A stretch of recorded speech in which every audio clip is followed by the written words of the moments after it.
And there is absolutely nothing abstract to this.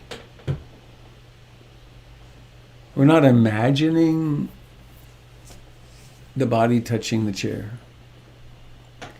In fact, we're going beyond the concept of body and chair. There are sensations, aren't there?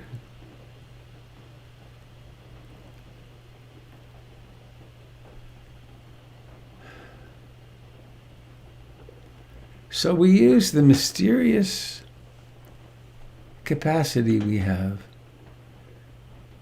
to, quote, focus the mind on something.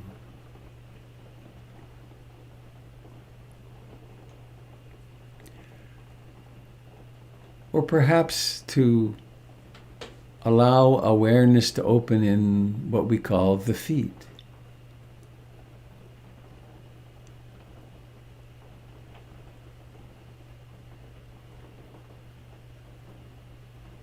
And again, we don't really feel feet, do we? We feel, or there exists sensations.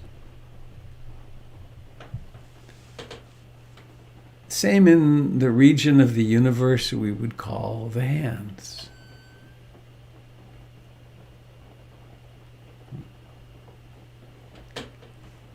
And the face.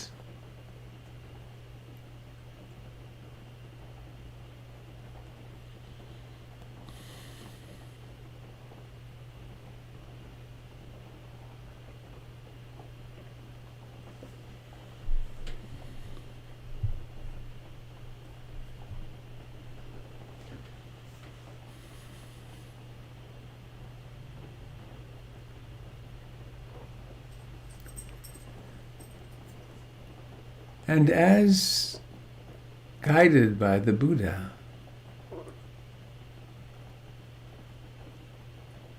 let us allow awareness to awaken in the in-breathing and out-breathing.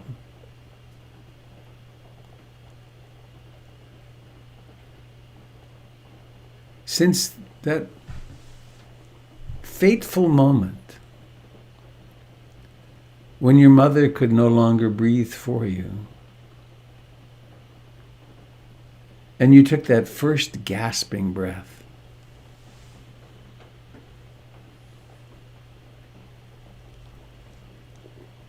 you've been breathing. The body breathes.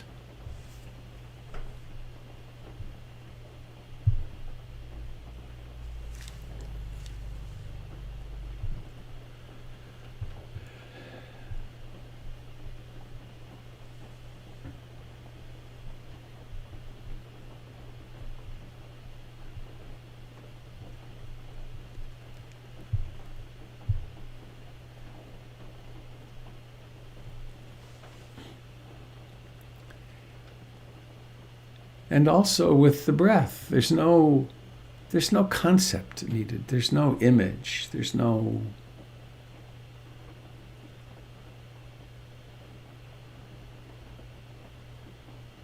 really is an utter relinquishment of trying to make it a better breath or a deeper breath or a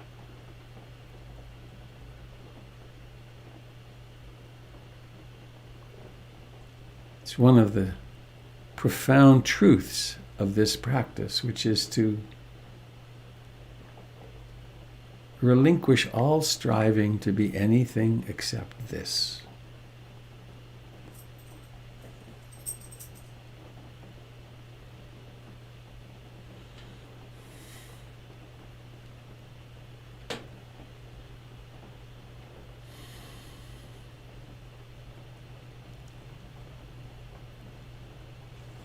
And as a turner or a turner's apprentice realizes, I am doing a long turn or a short turn. Is this a long breath or a short breath?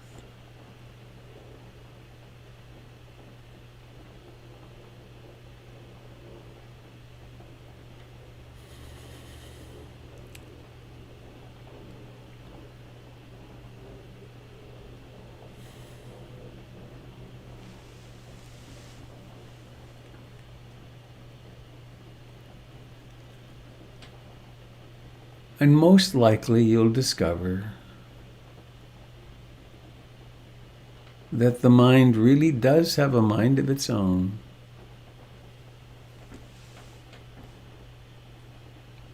And it wanders off, or it obsesses off, or it worries off, or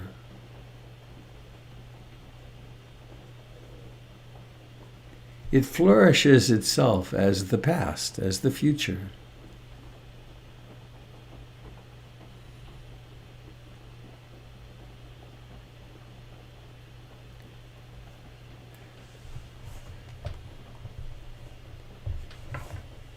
This wandering of the mind is as absolutely natural as the breathing.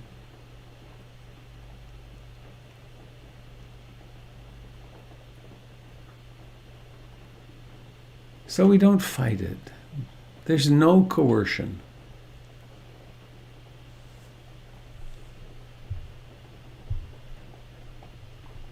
The fact is that awakeness, mindfulness, is more powerful than anything else.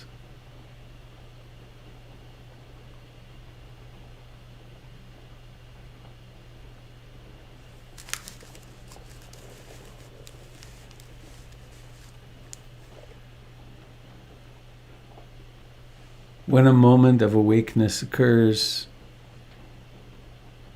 the wandering mind is stopped. It may start right up again, but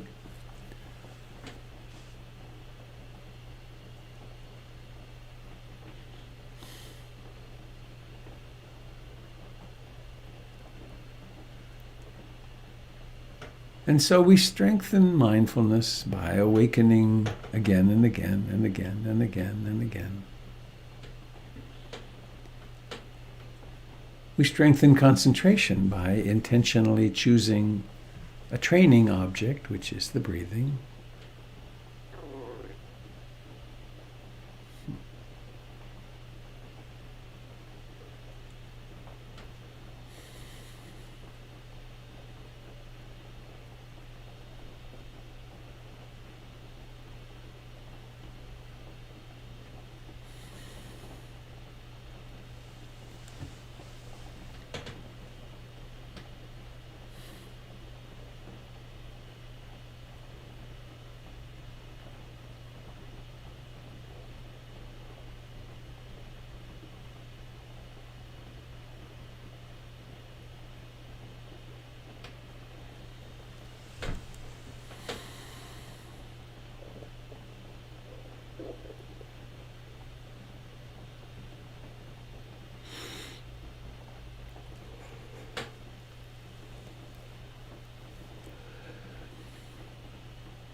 We might take a moment to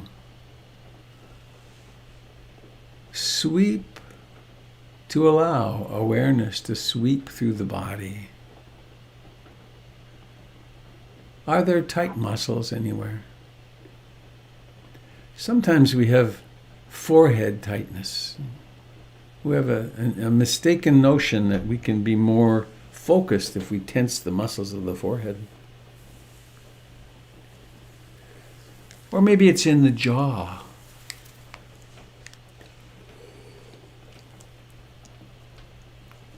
Maybe your shoulders are held up, or there's tightness in the gut.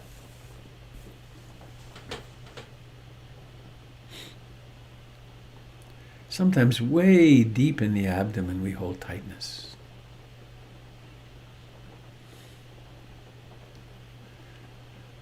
We can practice soft belly meditation.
You may discover visits,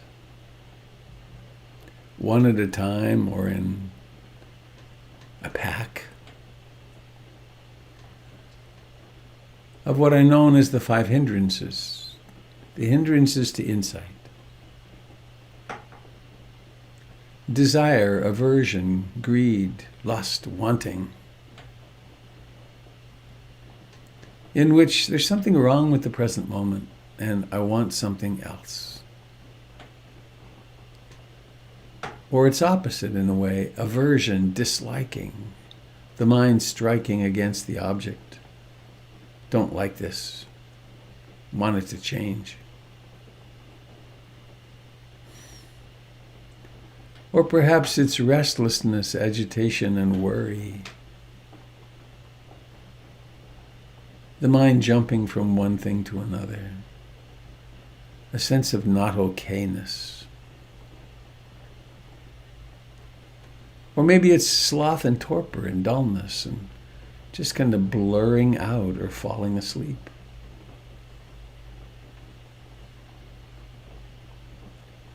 Or the 5th hindrance, doubt, conflicting belief systems and a loss of faith and uncertainty.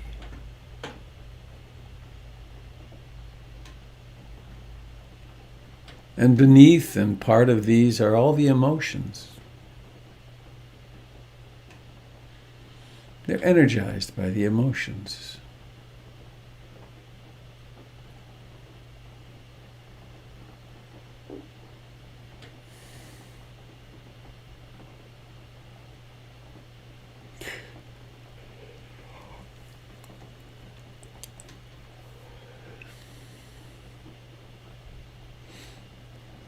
When you can, stay with the breath. Notice the beginning, middle, and ending of the breath.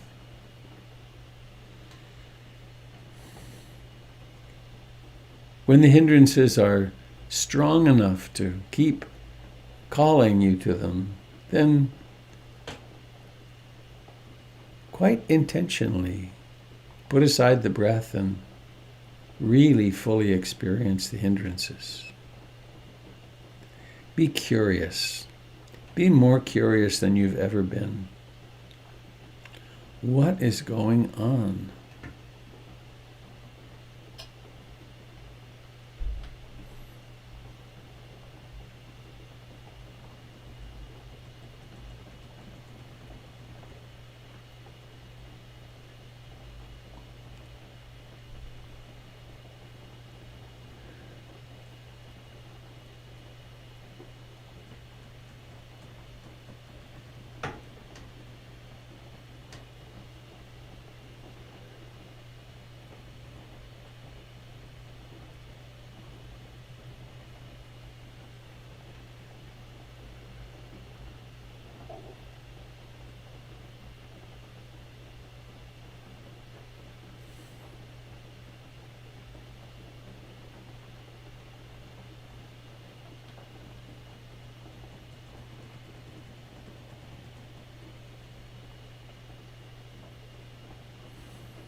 One aspect of mindfulness is that it has to do with remembering.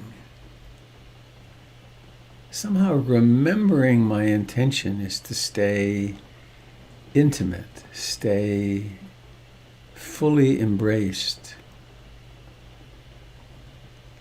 with the present moment.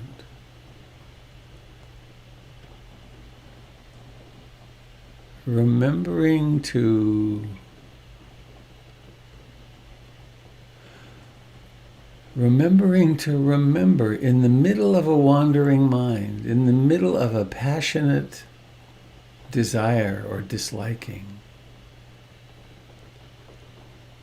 in the middle of being half asleep, a different kind of awakeness happens. It's just knowing.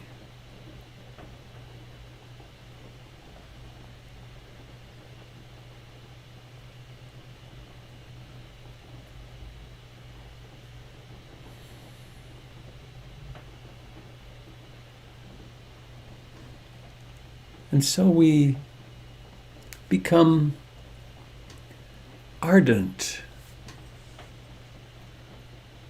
students of life.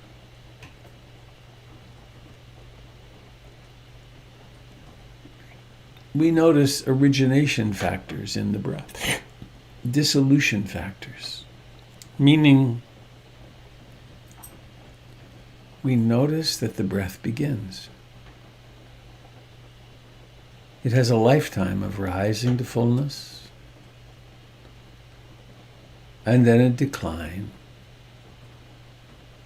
and then it's gone. And then there's a new birth of a breath. Such poignancy and elegance.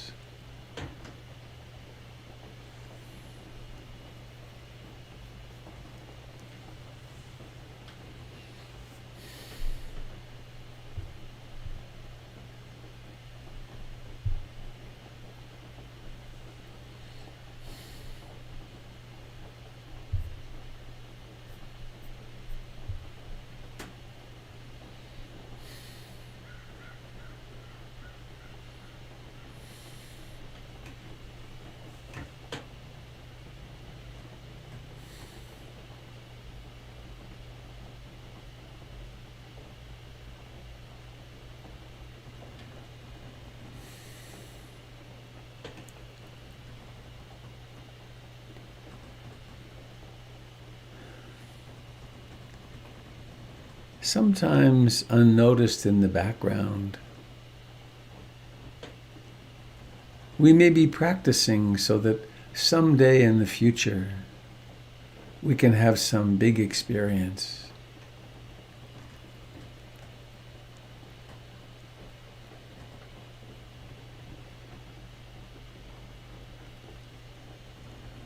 When this is the experience.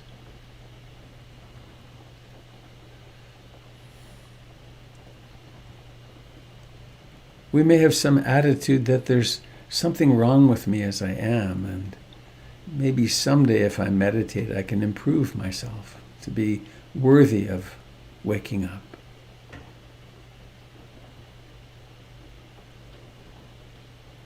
This is the moment of awakening right now.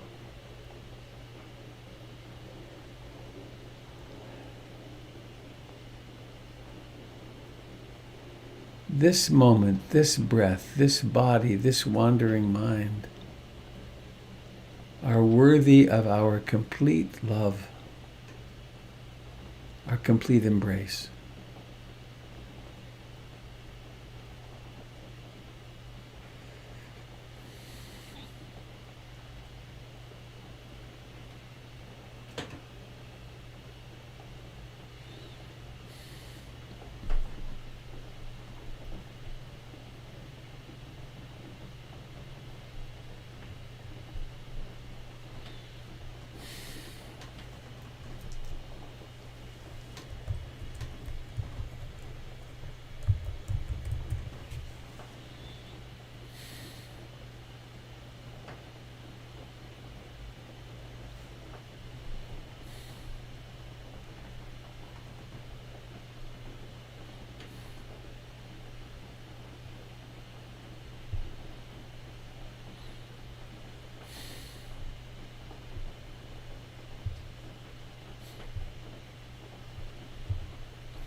From time to time,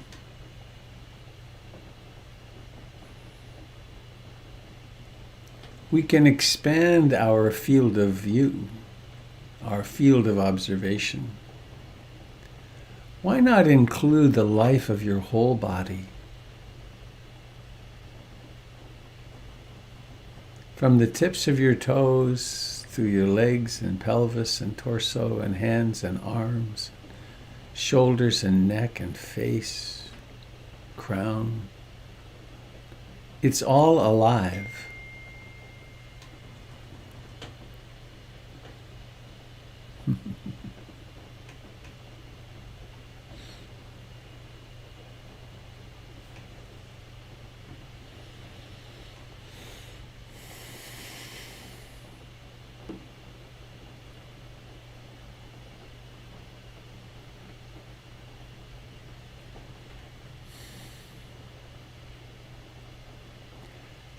And at the very heart of that, there's this act of nature, as natural as a sunrise or a migrating birds or the seasons. Breathing in and breathing out.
There is nothing more natural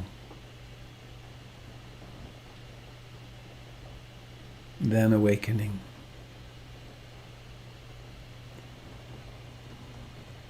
We don't make it happen. It happens itself. It was always here.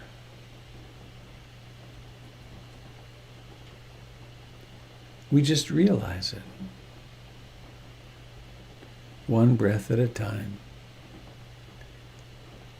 One wandering mind at a time.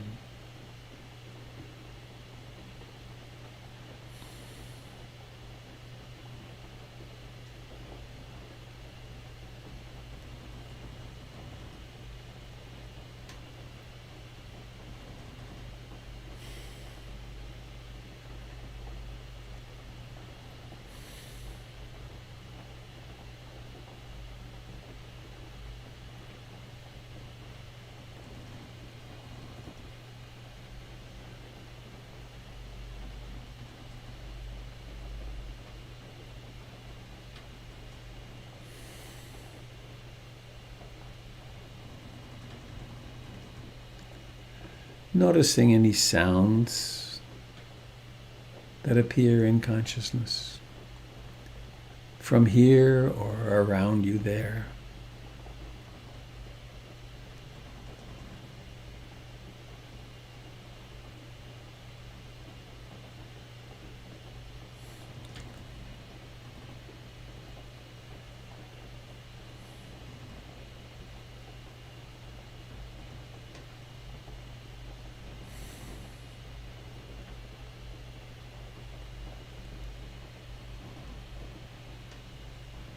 And now Allow awareness to open in that region of the universe you think of as your hands, your fingers.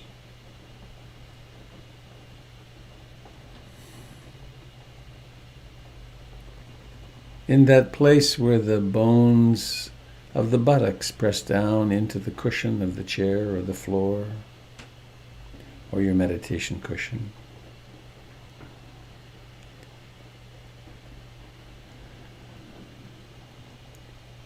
Into the throat. Relaxing the throat.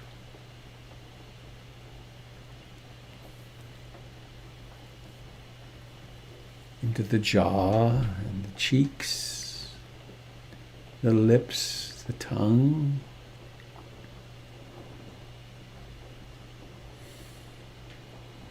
The upper lip. Perhaps you can feel the breath coming and going at the upper lip. And then the eyes.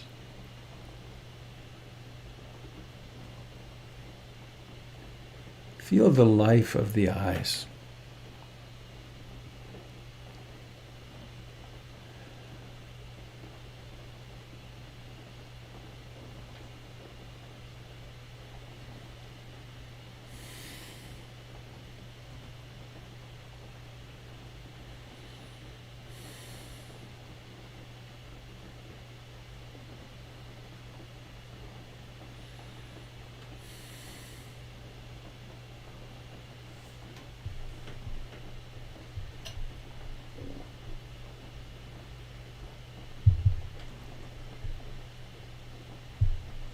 Allow the eyes to move around inside their beautifully lubricated sockets.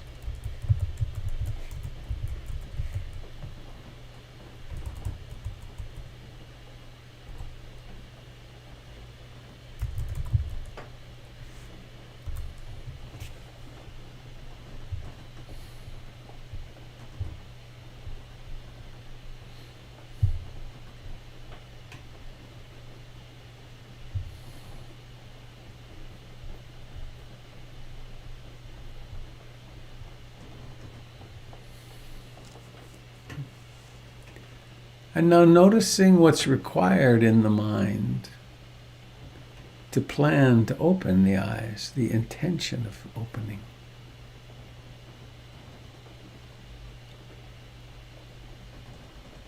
And then operationalizing that, letting that intention to open the eyes occur. And then seeing will magically appear in consciousness.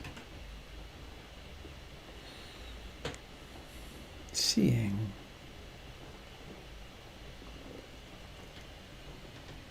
And quite blessedly in this moment of seeing, there's a fancy computer screen that carries the images of our traveling companions.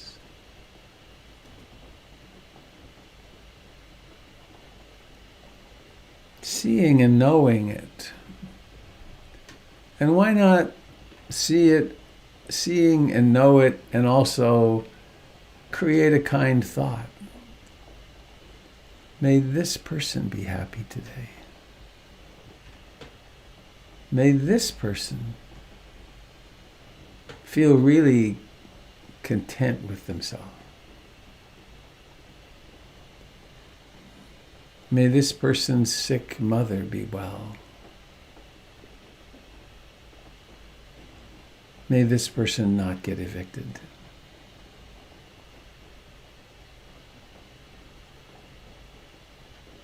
May this person remember their true great nature. It's such fun to do this, isn't it? You can change screens and find a whole world of human beings.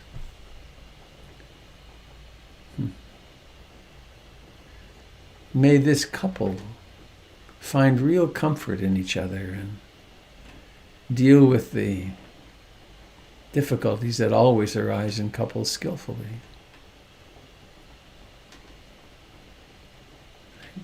Just what comes to mind? We can be so creative in this wishing well, and of course it affects us.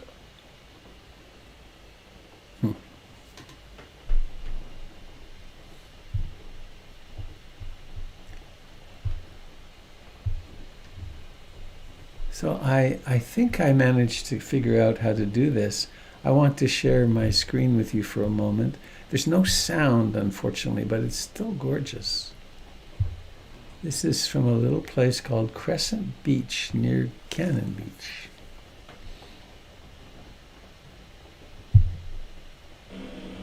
Oh, there's sound.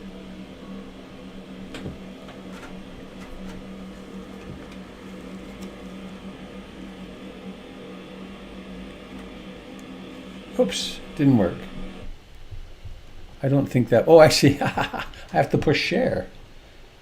How funny. All right, we'll get it together here. Dun, dun, dun. Yes.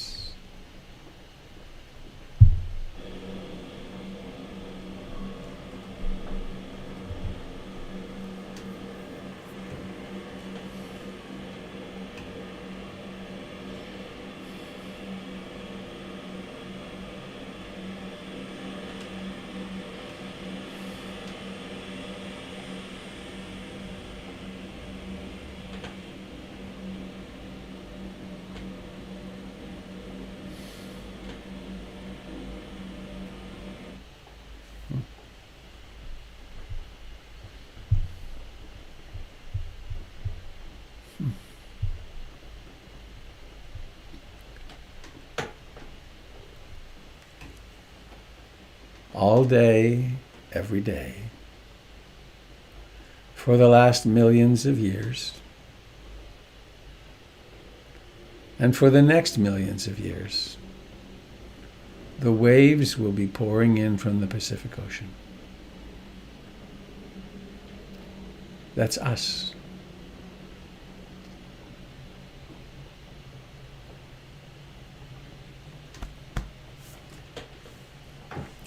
We came from that ocean. Our blood is salty, just like that ocean.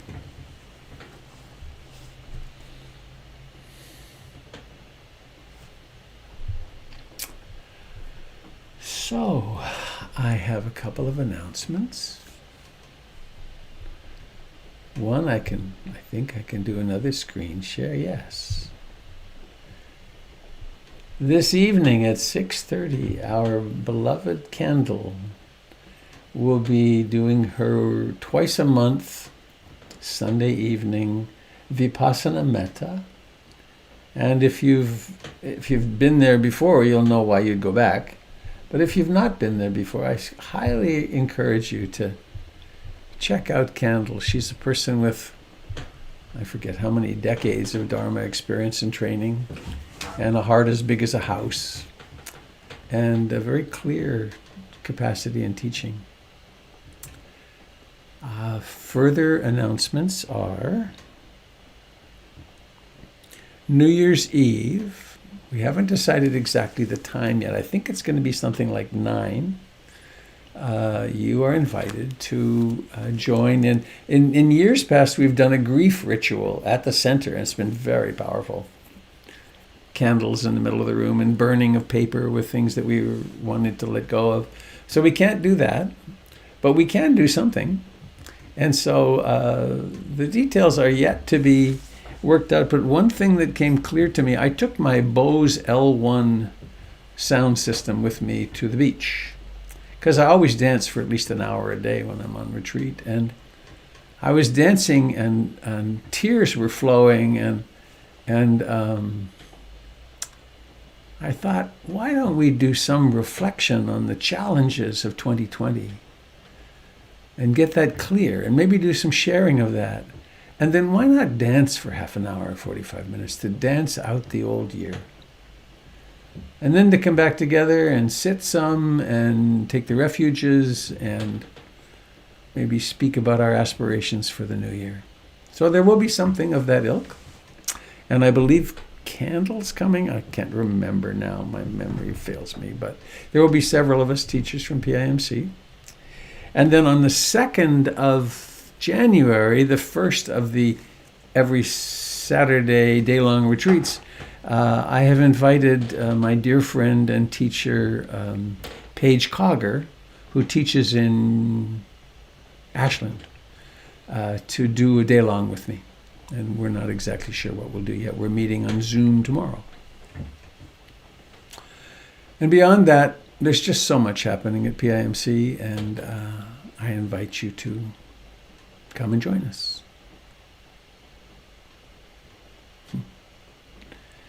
Now, I could just hang out here and watch you, but I think probably that would be selfish.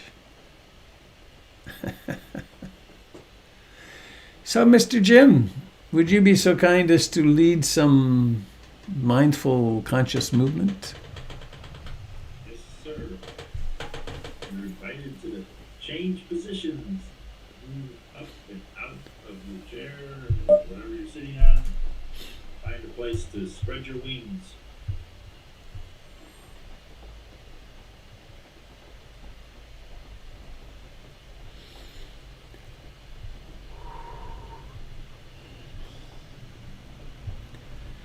And don't go away, because there's going to be a very interesting talk about the 4 foundations of mindfulness. All right, let me get this camera set up for me.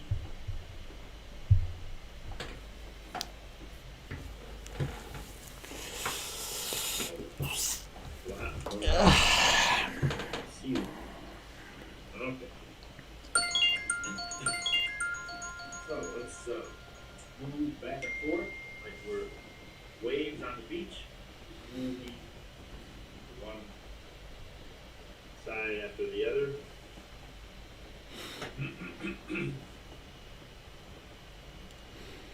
Noticing contact with the floor with one foot stable, the other heel up.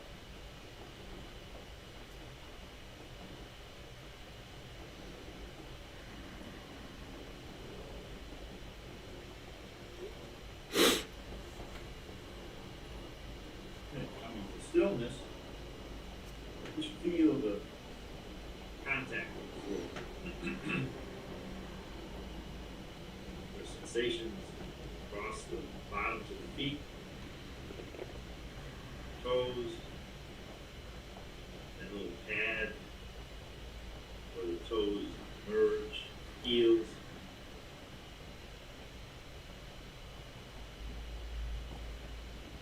Bring the attention up into the ankle, rock a little bit forward, back a few times.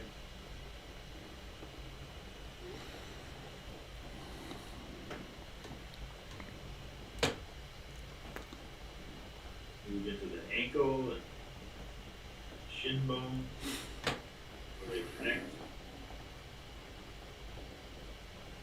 Move the tension up into the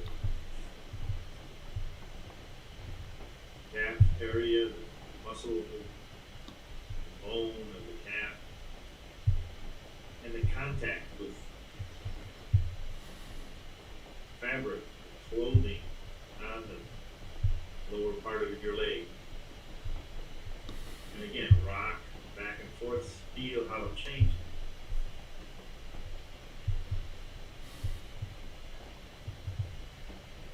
To the left, move to the right, feel how it changes.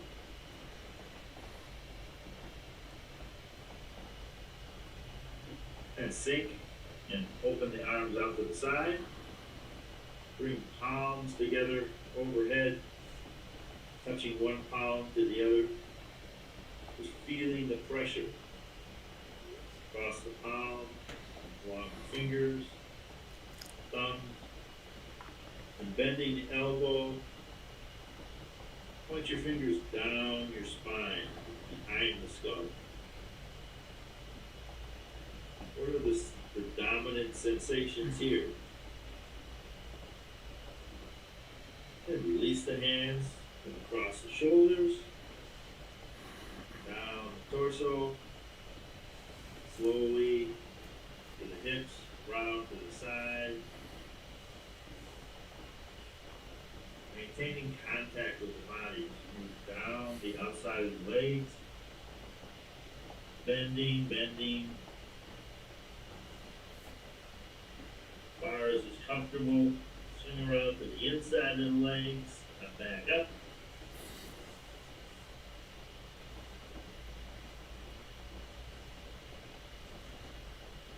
Then make a ring around the hips, around the back,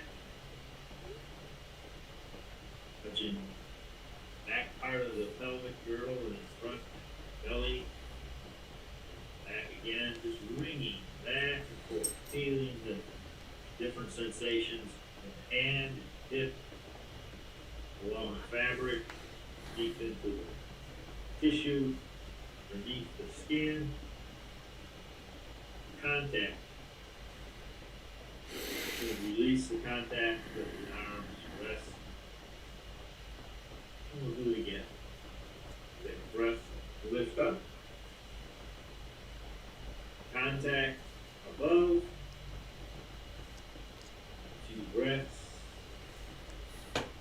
How do the ribs open, the hands above? Bending the elbow,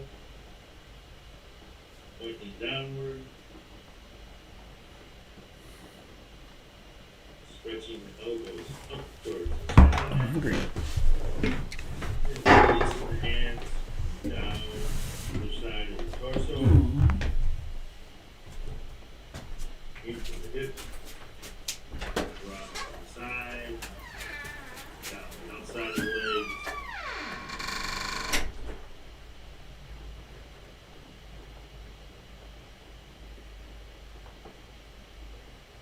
Round the toes, back up the inside.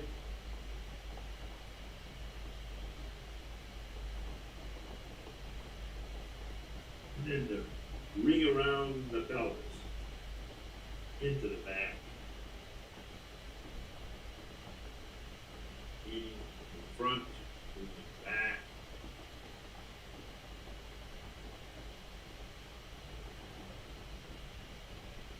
Maintaining contact with the fabric, with the tissue of the skin. Feeling contact and then slowly releasing. And notice sensations in the whole body, standing form, relaxing, arms hanging from the shoulders, soft knees.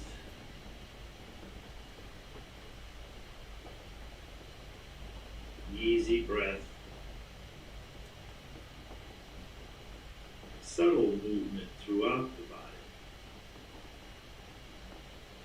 No pressure on the skin, but still contact with fabric all through the body.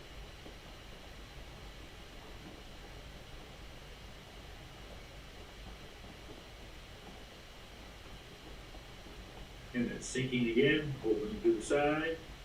All the way up. Contact above.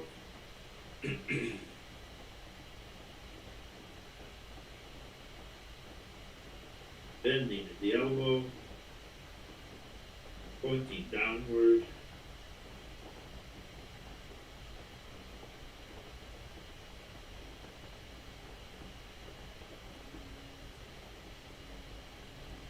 Release. Hands across the shoulders, down the torso, maintaining contact around the side, the hips, and down the side of the leg. Relaxing the spine, stretching down.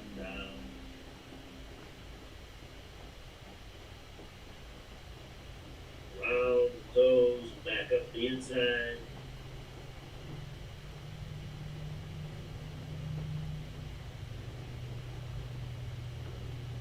And then ring around the hips,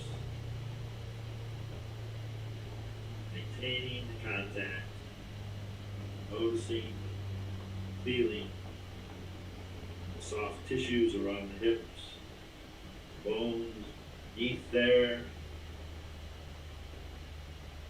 hands touching the fabric of your clothing.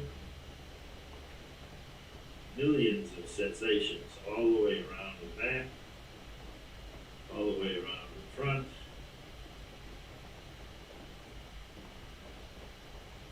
And then relaxing.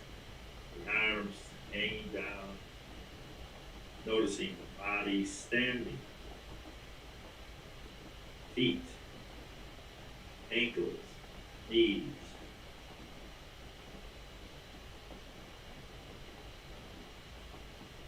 From the knees to the hips. In our imagination, we can go around the ring of the hips again. How do they feel without pressure, without the intention of touching the hand? Just awareness of the hips, awareness of the belly, the soft tissue, power of the diaphragm moving, releasing, ribs expanding, releasing.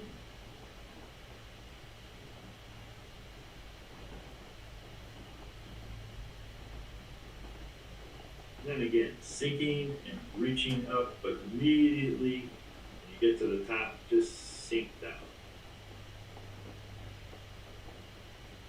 Sensations in the shoulders, hands, knees.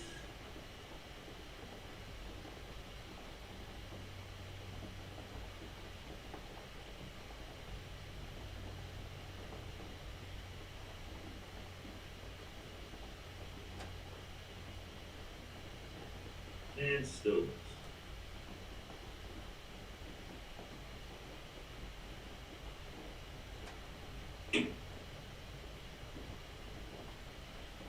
Bringing the palms together in gratitude for another chance to practice together and be with each other Sunday morning.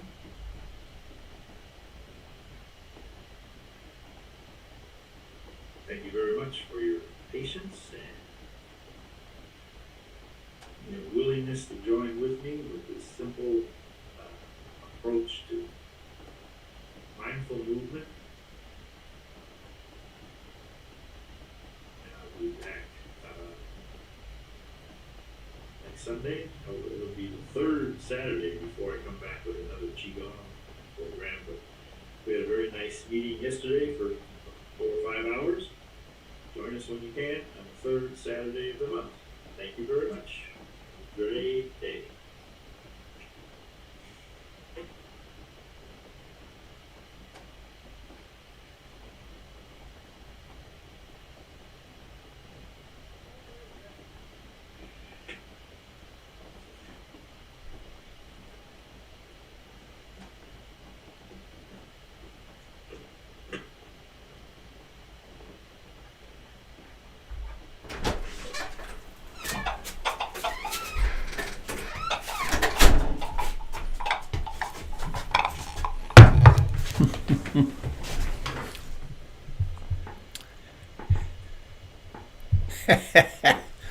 Hello.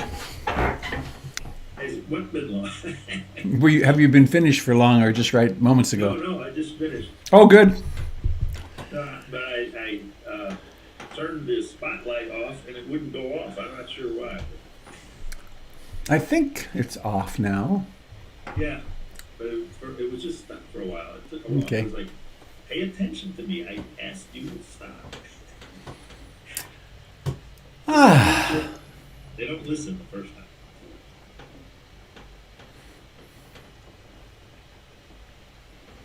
Well, here we are.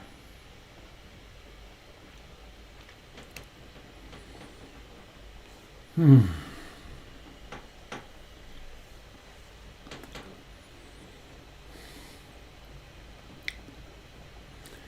my passing through the house,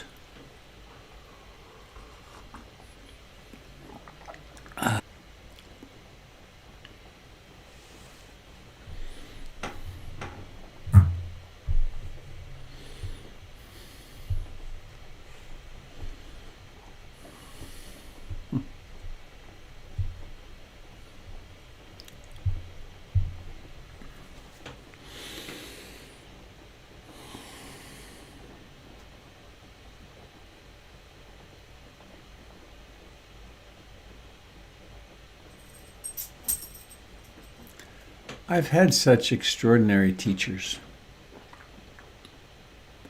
You know that phrase, we stand on the shoulders of giants? It's true.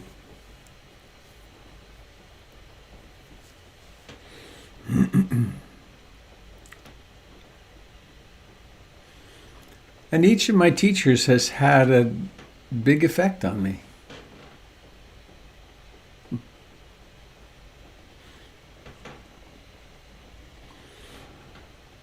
Coming to mind are, I remember spending, not very many, maybe 4 or 5 times, in large groups of people with Ram Dass. And he could make everyone in the room feel like they belonged, because he included everyone.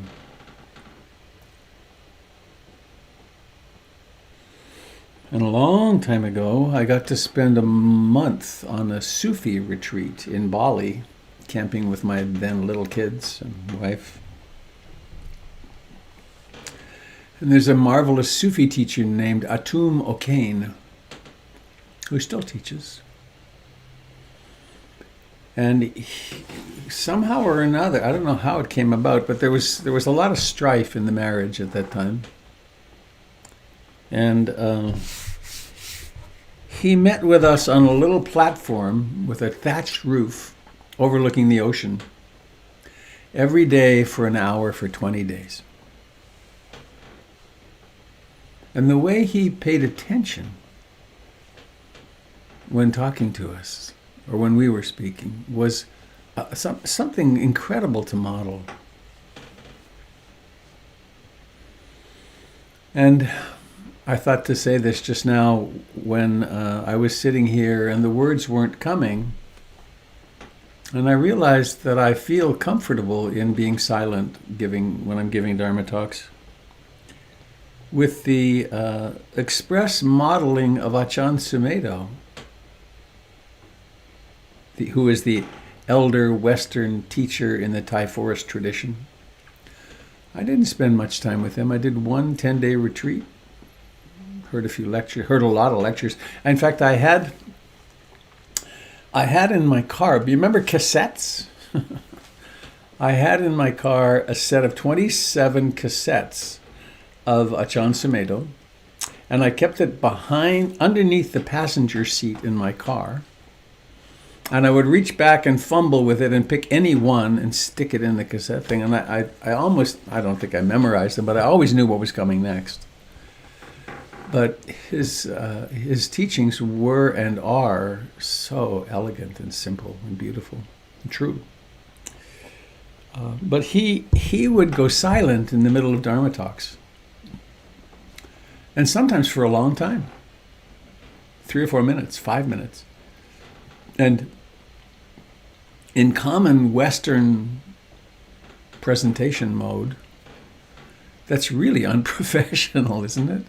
You're supposed to have your ducks in a row, and you're supposed to fire out the information and get it all out there.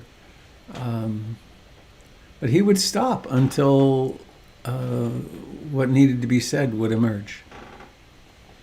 And that's such a relief.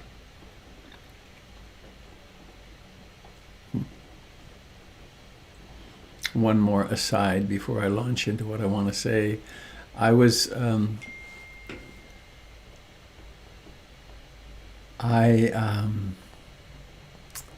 been invited to teach up at OHSU on quite a few occasions. One time I went up there and it was myself and an acupuncturist and a chiropractor. And we each had 7 minutes. And I arranged it so I went last. And it was big. It was at least 250 or 300 people, medical students and doctors. And when I got up for my part, I said, well, and they had spoken very fast. I said, I'm not going to hurry. And then I went silent for a little while. And then I did a little guided meditation.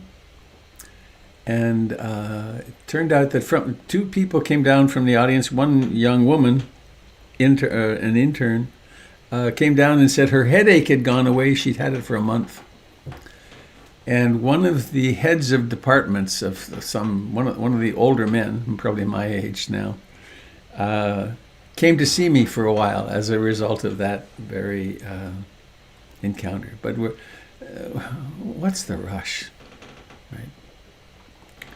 Because something about what gets transmitted in the Dharma talk isn't the content, it's the being, how we are. So,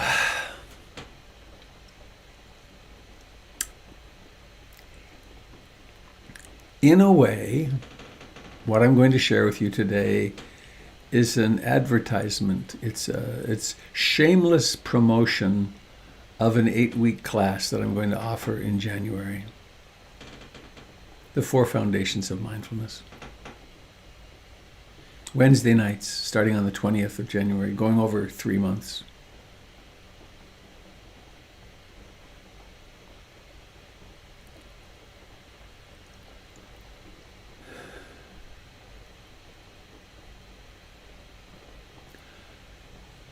And I want to say this at the start. It's a revolutionary notion. Anything you can be aware of is not you.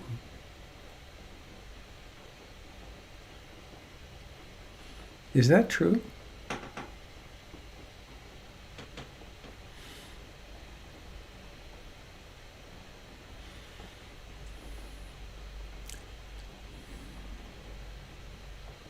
So the 4 foundations of mindfulness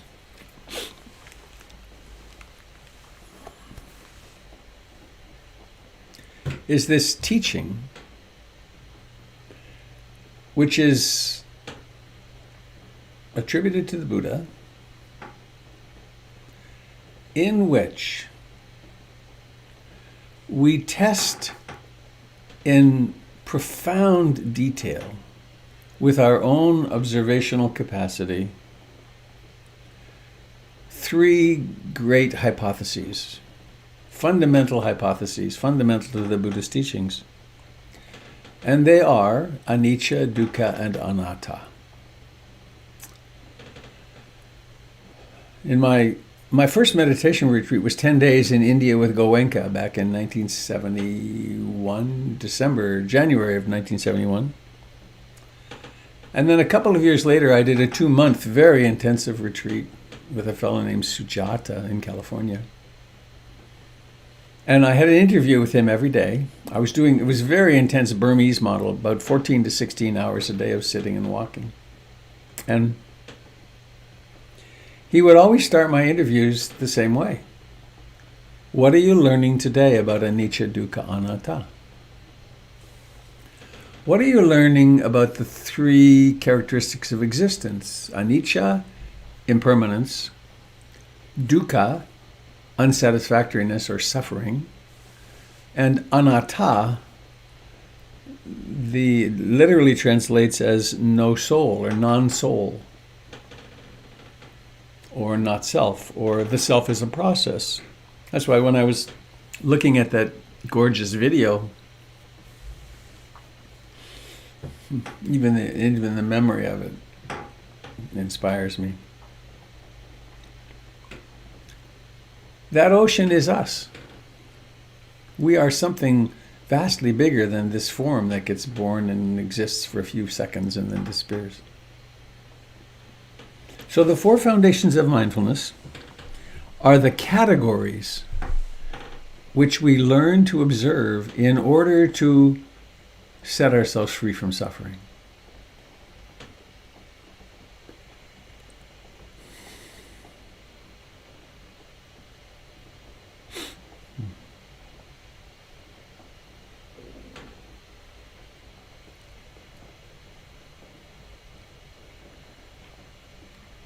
What if I were to say,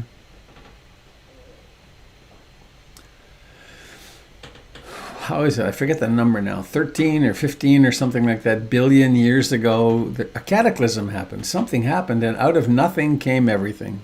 Matter and antimatter, and all the galaxies and stars, and ever since then there's been nothing but change. Isn't it a bit weird that we don't recognize that we're temporary? Isn't it a bit weird that we clamor to exist enduringly? And it's no wonder we do that, because all we know is what we get through the six sense doors. I know I talked with a person recently whose mom had just died, and one of the things I find myself saying, and it's from my direct experience, when my mother died, in a way it was the end of the world, because my entire existence, she had always been there, sometimes estranged and so on. But there was always this person against whom I measured myself, sort of, and the same with my father. And that's why it's even if one hasn't had much relationship for a long time, when the parents die, something big happens. Because it then makes clear, in a way, that there's no one between me and the edge. So, the four foundations of mindfulness can be translated as the four and are. I think the word in Pali is gocharas, and that means the pastures, the four pastures of abiding. And so, all the traditions of the world have books, a book. As a Munindra, my teacher, used to say, the book. And for the most part, the books say, this was written by God, and this is the truth, and you better believe it. And if you can believe it hard enough, you'll be saved. That's not what the Buddha taught. Though it is what most Buddhists in the world believe. What the Buddha taught was that there's a process of investigation in which we become true scientists, and we develop a methodology and an instrumentation with which to carry out the most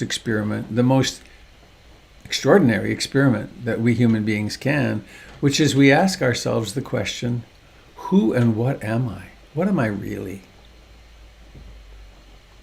And so we do this very simple and beautiful practice that we've been doing this morning, Satipatthana Vipassana. Vipassana meaning seeing things as they really are.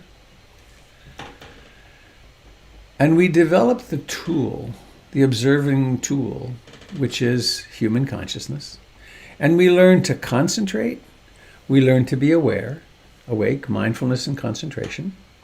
We learn to be curious, we develop persistence and energy, joy emerges, we then develop further tranquility and equanimity, the capacity to be quiet and the capacity to be with whatever emerges. And we do something, those are the 7 enlightenment factors, and we do something really revolutionary with that.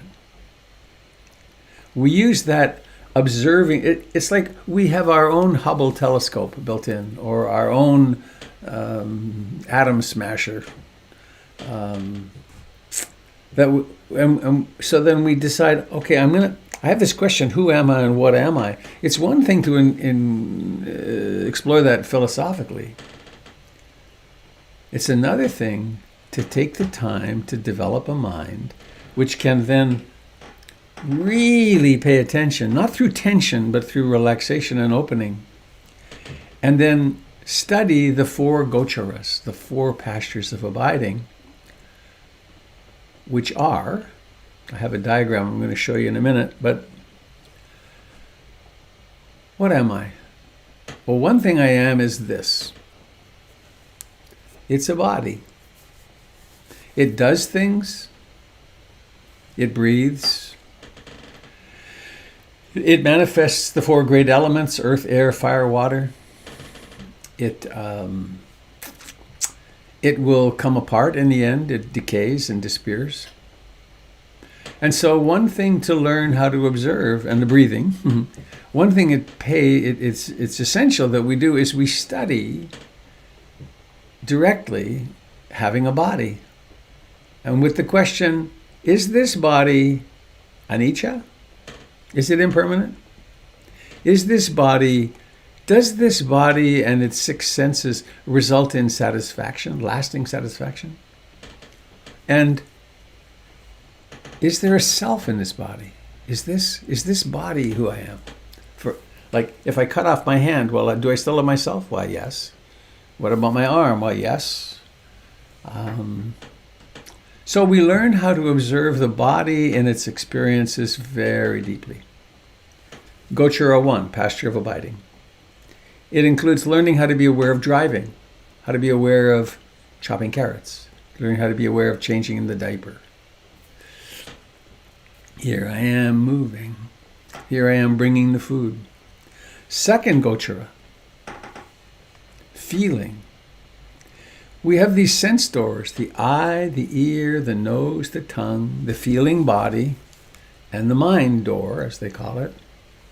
And each of these has their natural stimulants, their natural experiences. So when we open the eyes, you might just try this with me. Close your eyes and notice how seeing stops. And then open them and notice that seeing begins.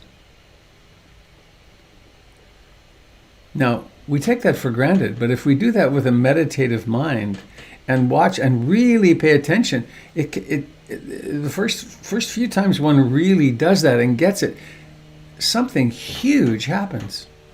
Seeing stops. And each of those sense contacts, you inhale, wait a minute, I have here a piece of half-eaten cinnamon toast. That smells good. It's raisin toast, raisin bread. Oh, and my sense of smell is particularly heightened because I started Weight Watchers a week ago. And I've actually lost 4 pounds. I'm impressed. After my surgery, my brain surgery last year, I was down at 172 pounds, and I was at 190. And my blood pressure's high, so I need to do something. I did this before and it worked.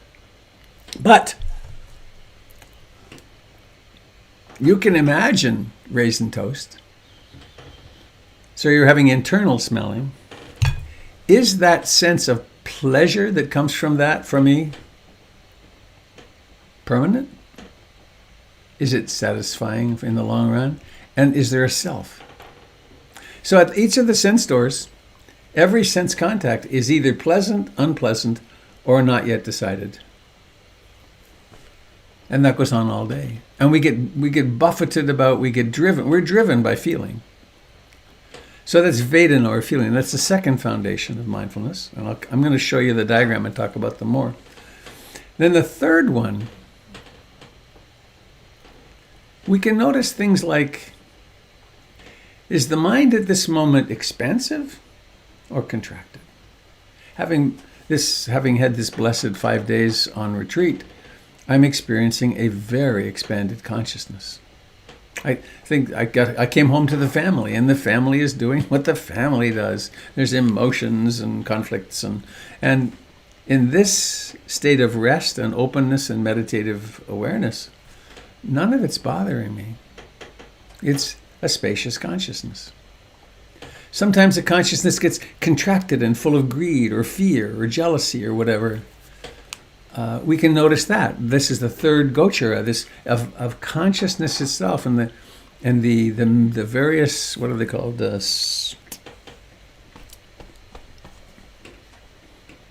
States. Let's call them that for now. So that's the third Gochara. And we practice with the breath in order to develop the capacity to be awake. And the breath can teach us a lot. It has everything in it, of course. But we can also look at the training with the breath as the training wheels and the gym we go to in order to practice in every other aspect of life.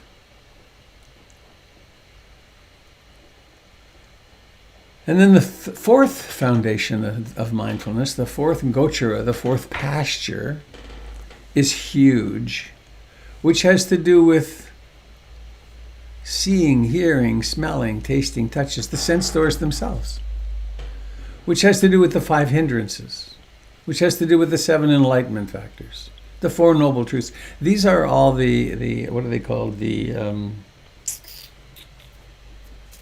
phenomena. The phenomena that occur in a human being, in consciousness, that are also observable. And are they impermanent? Are they permanent?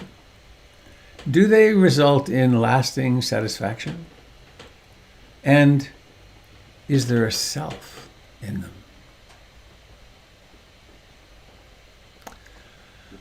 Now, what I'm hoping to portray here this morning is to get beyond the notion that this is dry, dusty Buddhist lists.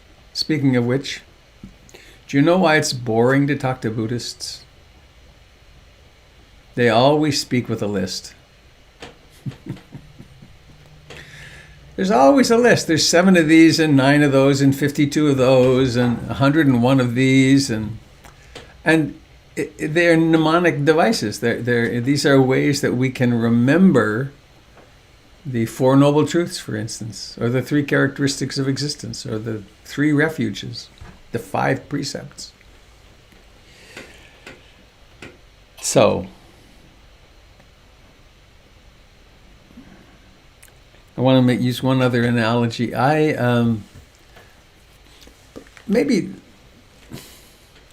My dad gave me some really important things. Basic ethics and woodworking. And maybe the biggest was skiing. He got me, I grew up in Montreal. We had lots of snow. We had more than 12 feet of snow every winter. And I started skiing when I was 4. Funny pictures. And it led to, ultimately, I was a ski patrolman in Switzerland for a winter, and I love to ski, and I'm old. And if I don't go to the gym and strengthen my quads, it is absolutely no fun. Some years ago, I went skiing with my kids, and I took 2 runs, and my legs were screaming, and I was very sad. So I realized if I'm going to ski, I have to do the work to develop the muscles that allow me to ski. If I am going to go through my life and be able to be mindful and present in all kinds of different contexts and observe different aspects of my being, I need to go to the gym. And what's the gym? It's sitting every day. It's sitting and doing the. If I want to build a bicep, I take a weight in my right hand and I lift my arm and I resist. And this muscle here has to do the work. I don't do it on the side because that doesn't. I do it quite specifically. If I want to develop concentration and mindfulness, I do mindfulness of breathing. And I learn all the other things that I learn, and I learn how to observe all the other characteristics, other phenomena that occur. But I'm strengthening these 2 mental factors, and along with them come the other enlightenment factors. So I have a wish for you, a prayer for you. It's wonderful that you're taking some time to meditate every day. My wish for you is that by tomorrow, a diabolical laugh, by tomorrow, or maybe a year from now, that you require of the world at least an hour every day to sit. Not because you should meditate, because you should be a meditator, but because it's the sweetest, most delicious and nourishing thing you ever do. I have an acquaintance. I haven't seen her for many years now. She started working with Ruth Denison the same time I did. She used to go all over the planet in organizational development and non-governmental organizations, and she would do trainings in how to run organizations. And she'd be in the Philippines one week and then Gabon the next week, and all over the planet. And one thing she had written in her contract, and she would not go unless they would provide this, was that before the meetings that she would have, they had to provide her a private space where she would sit for an hour before the meeting. Because she discovered that that was the strongest predictor of success in the meetings. And sometimes they were very contentious meetings. But she knew that if she strengthened her mindfulness and concentration and opened up into the oneness, that she could then deal with people in a much more effective way. She could watch her own reactivities and so on. So I want to pull up this diagram, if I still can. I could before we met. Where is, oh, there it is. Hooray! Get rid of this. All right. So is this making sense so far? It's not just a bunch of word salad? Yeah, okay. One thing, if you don't know this of me yet, you will, is I love these teachings. This is the path to happiness. Many years ago, God, 30 maybe, more, no, 30, 31, Ruth Denison arranged, she was going to the first West Coast Dharma teachers meeting in this tradition, and she arranged that I could go too. And I was pretty young and inexperienced, and it was a luminous cast. Jack Kornfield and Sylvia Boorstein and James Baraz, all the people who were founders of Spirit Rock.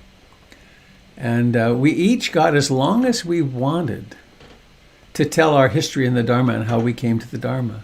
And one thing that I remember poignantly was Jack Kornfield saying something about the reason I practice is to live well and to die well. That's pretty powerful. So, that's a nice aspiration, isn't it? I want to live well and become someone that people can trust, and I want to be loving and all that stuff. And when it comes time to go, I want to go well. I want to go consciously. I want to go lovingly, not kicking and screaming. And so, let's see. I've got that set.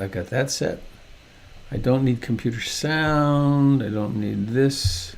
Here we go. I think. Yes. Okay.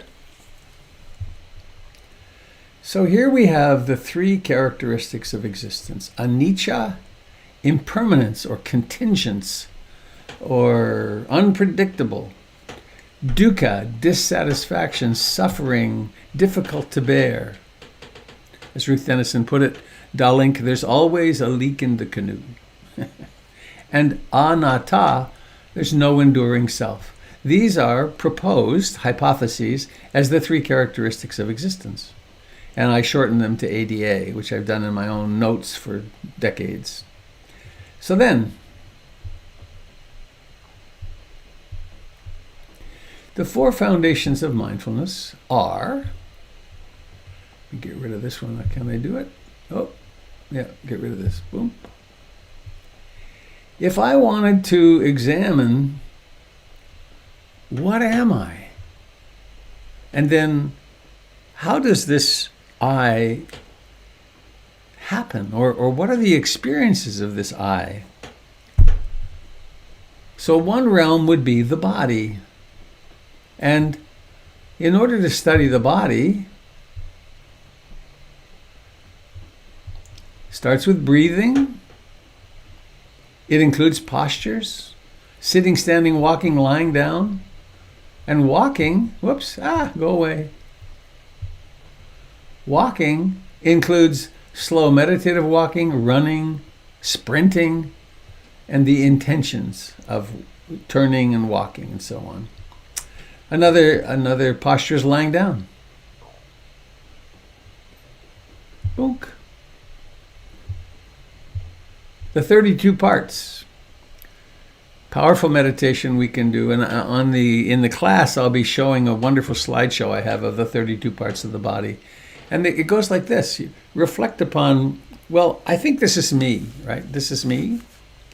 Well, hair of the head, is this me? Hair of the body, nails, teeth, skin, blood, and it goes on like that. And if we do that practice, we learn to visualize those, and we start kind of deconstructing this that we take to be self.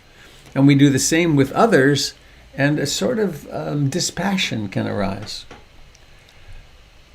We are of the universe, and we are composed of and experienced as earth, air, fire, and water. We can know those. Then there's the activities. We can be mindful of eating, bathing, driving, swimming, sitting at the computer, you name it. We can learn how to be mindful of ourselves in our activities. And then there's this practice that is little done in the West, but the monks certainly do it in Asia, which is the stage of decay of a body. We can do that. I like to do that with our pumpkin every year. It's a mild bone of contention, but I always win on this one. That our pumpkin out on the front porch, I always leave it till it turns to mush. And it's quite remarkable. But you can do this also with a human body. Not that we do here, but one can visualize things like that. Then there's the feelings I spoke of. There are feelings which are pleasant, unpleasant, and neutral or indeterminate. And all day long, we get pushed around by them. And with mindfulness, we can discover, well, this is an unpleasant feeling, but I can tolerate it. I don't have to do something to get rid of it. Or this is a pleasant feeling, but I don't have to chase after it. I can accept it as it is, coming and going.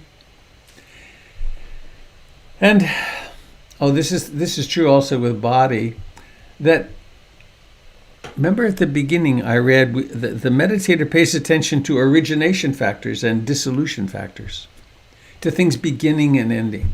And I think I'll come back to that when I'm finished here. So we become really interested in watching how things are pleasant and unpleasant. In fact, you can sit with a plate of food and notice which object on this plate do I want to eat first? Which one is the most interesting? That's where the visual view of it, the fantasy of the taste, and it creates a pleasant experience. Mind. Here's a handful of things we can observe. You can notice when the mind is greedy or not, or hateful or not, or ignorant or discerning, contracted, expanded, distracted, focused, undeveloped, developed, unliberated and liberated, concentrated and not. Mind.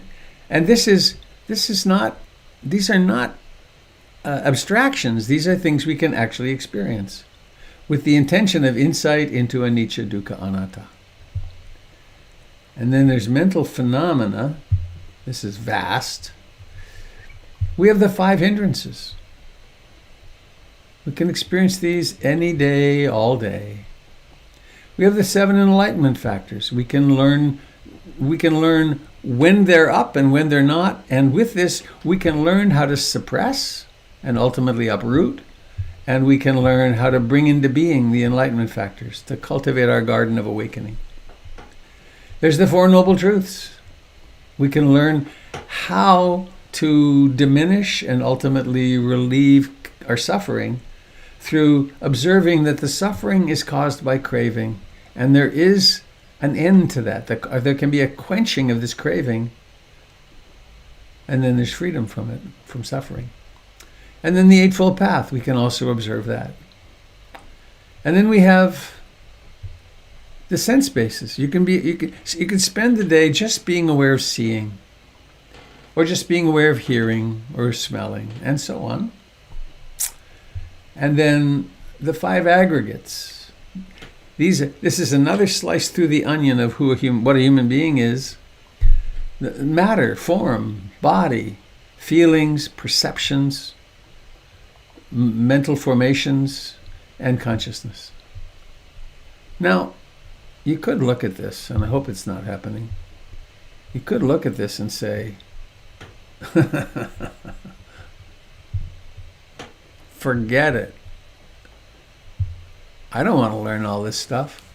Well, you don't have to learn it all. You just learn the ones that make life much more interesting and worth living. Being able to observe unhappiness in the mind, the causes of unhappiness, and to have those, to do something about that and not be unhappy, that's kind of worthwhile. To learn to really taste your food, to eat consciously, to learn how to observe your mental formations when you're in relationship or you're in conflict in relationship. To be able to notice that there's a particular moment. I was studying nonviolent communication some years ago in a difficult relationship, and I remember the moment when she said something quite harsh tone, harsh content, and my impulse was to fire back.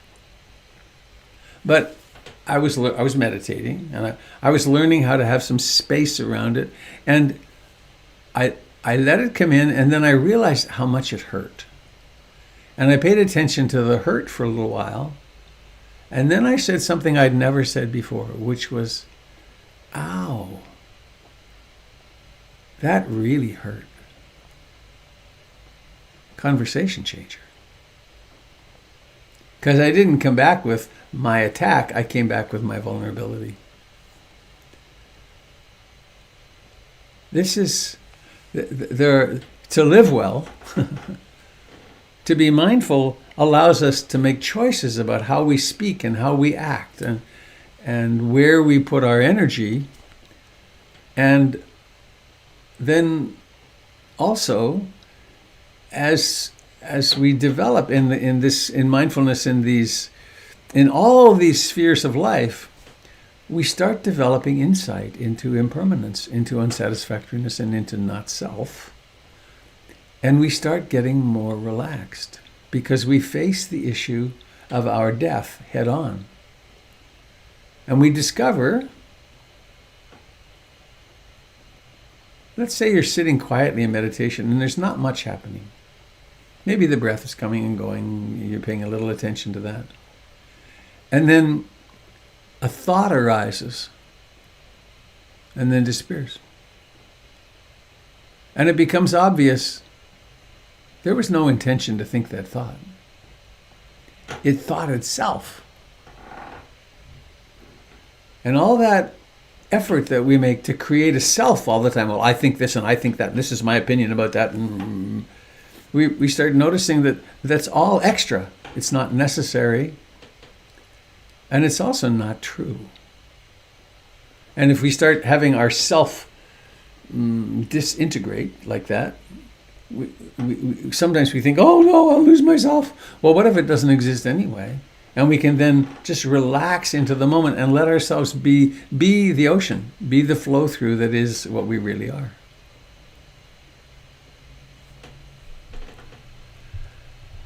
So I think I want to have just a few moments at least of seeing if you have any questions. We're almost out of time.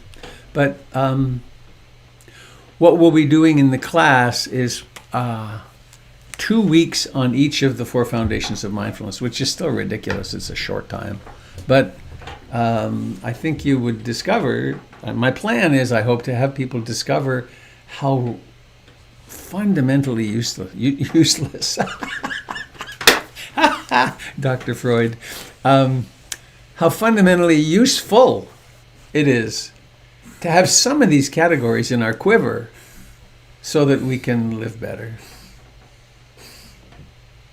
My dog is snorting. So I'm going to open up. If anybody has a question or comment, please speak it.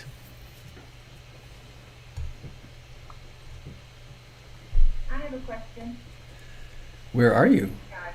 Oh, it's Sky. Hi, Sky. I know, for the first one out of the box. Full of questions. I had this concept kind of come to me this morning. I was up pretty early and I'm working on the book, actually. And the concept that came to me, you kind of touched on it a little bit. Because I understand the idea of that we're not our thoughts, we're not our beliefs, we're not all these things that we identify with. And so the metaphor that came to me is that we're like a sponge. And the sponge absorbs. It absorbs food, it absorbs nutrients, it absorbs water, clean water, dirty water, whatever we put in the environment of the sponge. And then it's like we think that we are all those things because we suck them in. But those can all be squeezed out, and then they don't remain anymore. So as things come in and we become more and more aware that we're not our thoughts, our beliefs, we're not our identifiers, we're not our jobs,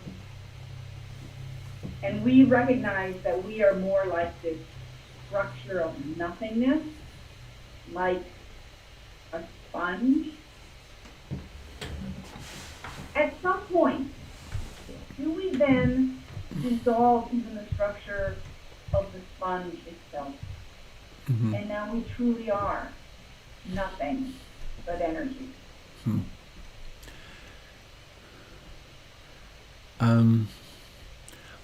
I think the sponge is an interim metaphor, and that we live this absurd paradox. We are the universe, and we are a separate being. And there's only been one of you, me, ever. And there will only be one of us ever. And therefore we are of incalculable importance. And we're like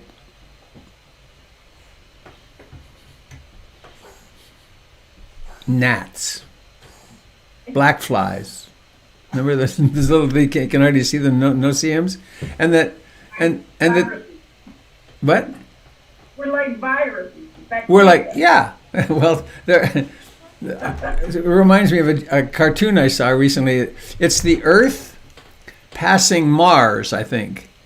And it says, dang, I've got humans. And of course, she will shake us off. Right? The Earth is perfectly safe.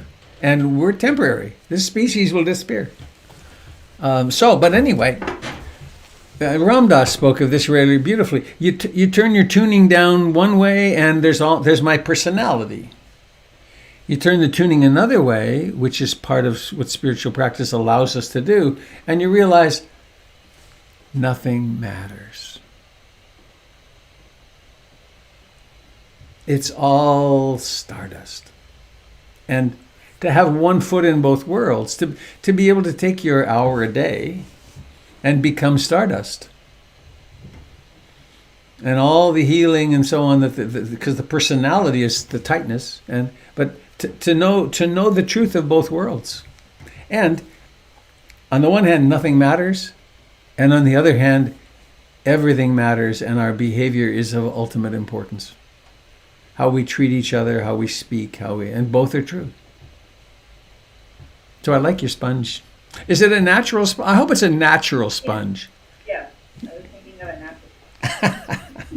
Thank you. Thank you. Robert, I have a question. Hello, Jai. Hi. I love that chart. I've heard the teachings many, many times, and it's always remained a kind of a list. They didn't fit together in any way that made sense to me, or just that I could hold them in a fuller way. Can you make that available, like on your website, so I can download it? That chart is already available, I believe, on my blog, robertbeatty.com, and I think I put it up the other day, and if I didn't, I will do it today. Is your blog different than your website? Well, the blog, good. When you open the website, There's a little list of words in white. There's donate and there's blog and there's a couple of other, individual counseling, there's different categories. It's there. It's on the website. And it's like downloadable then. I think. If it's not, send me an email and I'll send it to you. All right. I think Thank it you is. so much. It's Wonderful supposed to be. talk. Wonderful talk today. I love this. I had a software that I used for years with these diagrams, and then they didn't upgrade it for the new Mac operating system. So I had to get a new system, and this one's really pretty. I think it works well. Great. I'm excited about your class. Great. It's going to be wonderful. I'm so looking forward to it myself. Great. Thank you. Anybody else? We can take another 4 or 5 minutes, and then I do have to go.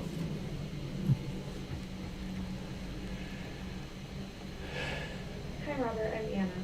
Hello, Anna. I have a question. Hi. I really love the chart as well, and I found it very interesting, given my experience sitting this morning, that curiosity is considered one of the 7 enlightenments. Because I oftentimes find that when I'm sitting, I'm noticing a screen in front of me with a bunch of thoughts on it. And I can separate myself from the thoughts and be sort of aware of them without identifying myself with them. But it's usually that I'm having a lot of curiosity about something. I'm noticing a lot of curiosity about the Dharma or the people in the Sangha or whatever the case might be. And the energy is very frenetic. And I find that it interrupts my ability to focus and concentrate on my breath. And I wondered if you could speak to that a little. We're doing a beautiful question, and how wonderful you have curiosity, because that's what sets us free, right? If we're not curious, then we just become automatons. And you can meditate for years without curiosity, and you just learn how to go numb. But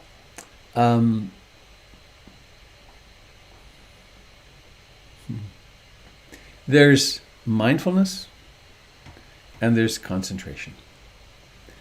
And in order to reduce the frenetic nature of mind, the restless nature of mind, one thing we can do is to increase the emphasis that we put upon concentration. And so when you're practicing mindfulness of breathing, you might think of it like climbing into a hammock. Right? You're traveling along and you come to a beautiful hammock on a nice sunny afternoon. It's in the shade. And so here comes the breath, and you slide into the breath. You notice the very beginning of the breath. You become more and more intimate with the breath until everything else starts becoming less and less important. And then you stay with the breath and you notice it beginning, and then it's rising to fullness, and then there's that moment of pause, and then there's the decline, and then there's a moment or two, or maybe there's a pause between breaths. And at that time you might just abide in awareness, or you might take your awareness into your hands. And then the next breath comes into being. And so by emphasizing concentration, we suppress all there's a balancing act that we have to do between concentration and energy. So is that making sense? Yeah, it makes sense. Thank you. I think it's helpful to think about refocusing on concentration. Yeah.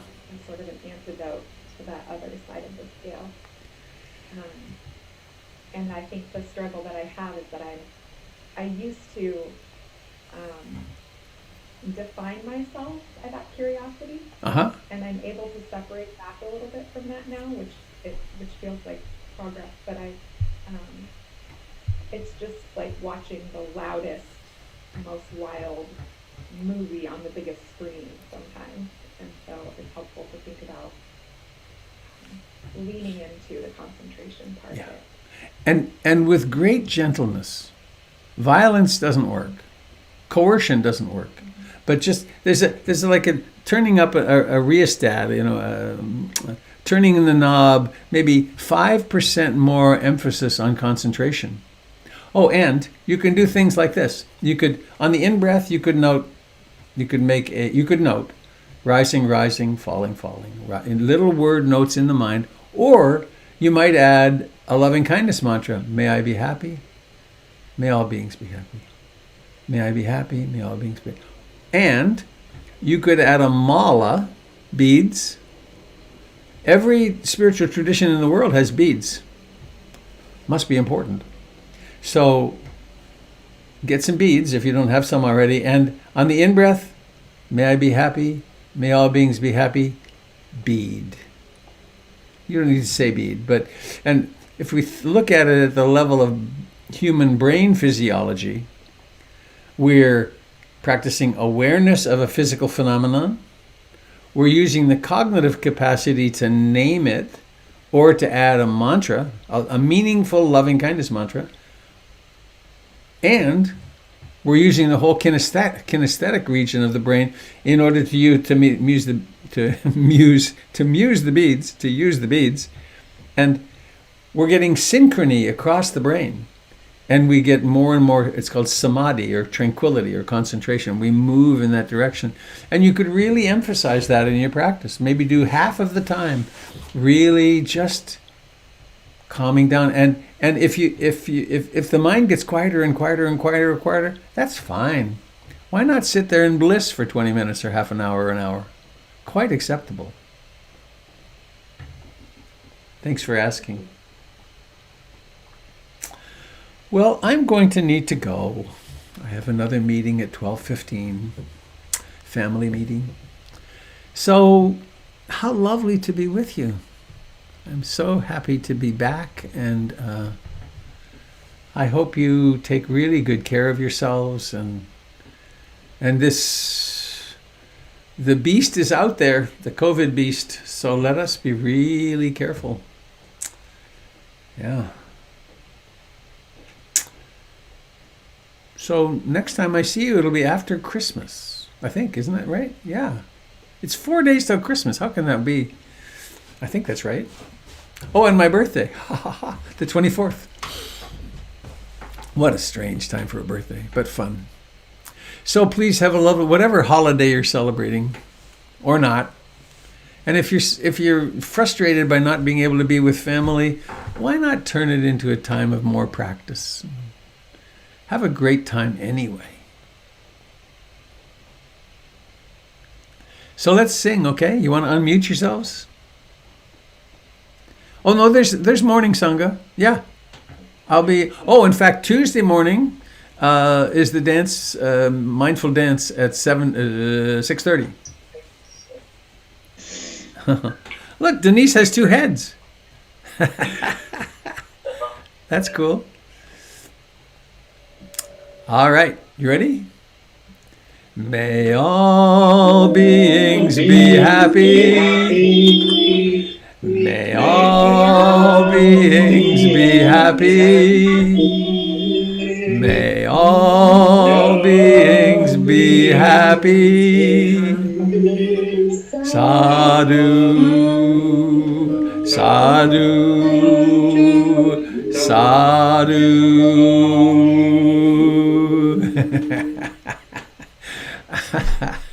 Gosh, that's fun. Thanks, Robert. Have a lovely day, folks. Did we sing happy birthday to you, Robert? Sure. Hey, everyone. Happy birthday to you. Yay. Happy birthday to you. Happy birthday, dear Robert. Happy birthday to you.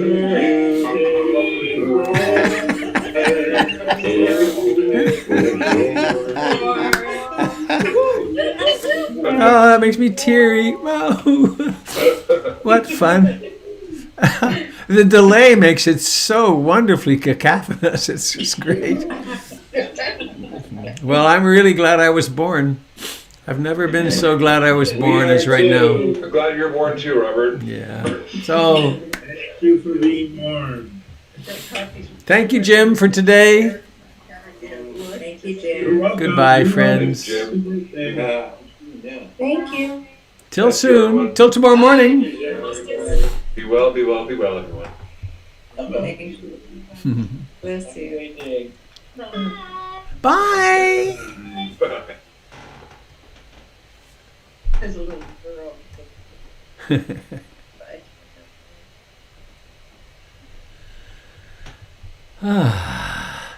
Here we go.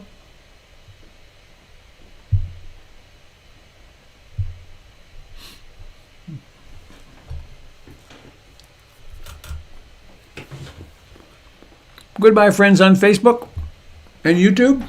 Very lovely to have you here.